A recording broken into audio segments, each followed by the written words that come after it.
Welcome to Know Your Mobile. I'm Basil. I'm here with the Asus Padfone. I've also got a Sony Xperia Z and Xperia Tablet Z, and I'm here to basically compare the three, and figure out whether the Padfone is a really viable option when compared to the two most premium Android devices out there.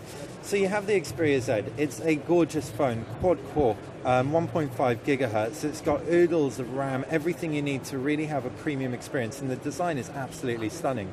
Jumping onto the tablet, and again, it is the most premium design tablet out there, just 7.9 millimeters thin. It's truly an impressive feat of engineering. It's also weather resistant, waterproof, up to a depth of 1.5 meters for a full 30 minutes.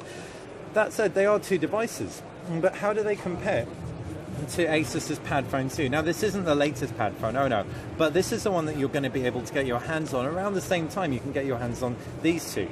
It packs a HD display, that's 800 by 1280 on the tablet, and on the actual tablet you haven't really got any connectors as such, but it does pack a trick up its sleeve. If we flip it around, we can see you've actually got a quad-core phone in there. If we pull it out, we can show you the actual phone unit.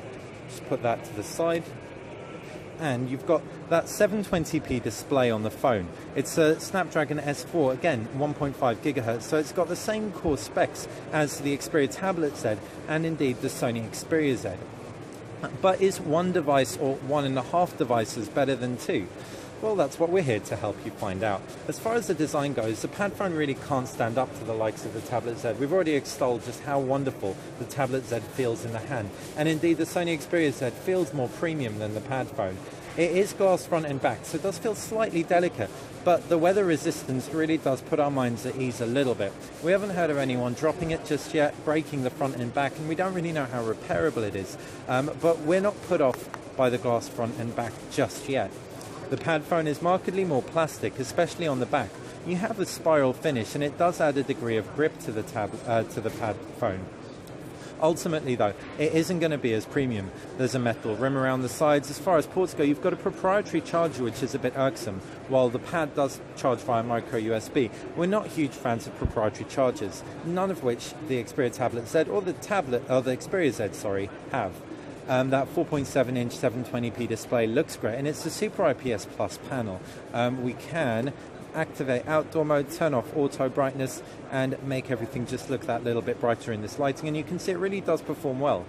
The 441 ppi, that's pixels per inch, on the Xperia Z, however, win out every single time. Buttons and ports include a power button and a volume rocker on the right. Up top's a 3.5mm headphone jack and a micro SIM eject tray. On the reverse is actually a Sony-made 13-megapixel sensor. You've also got a flash and a loudspeaker. So putting the Padfone down and taking a look at the Sony Xperia Z, as we said, it's water-resistant. It's also dust-resistant as well. You've got a dock connector and a micro SD card slot on the left side. On the right side, there's also a micro USB port on the left side. On the right side is a micro SIM eject tray.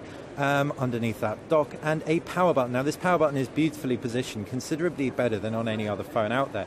It sits perfectly where your middle finger lies in your left hand and where your thumb lies in your right hand. You've also got that volume rocker. Down below, no buttons at all. 3.5mm jack under a flap up top, and a 13-megapixel Sony Exmor RS sensor on the reverse. What makes this camera really stand out is the user interface. It will come on to a little bit later.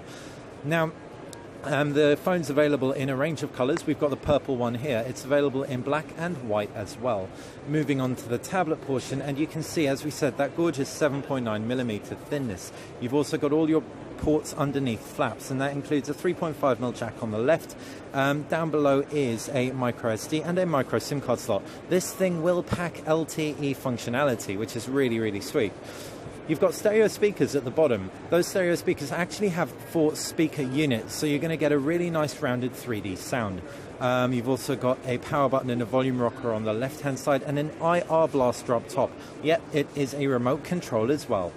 Flipping the tablet round, 8-megapixel Sony Exmor RS sensor, NFC point, Xperia logo, and a gorgeous matte backing. This tablet is considerably lighter and feels fantastic in the hand.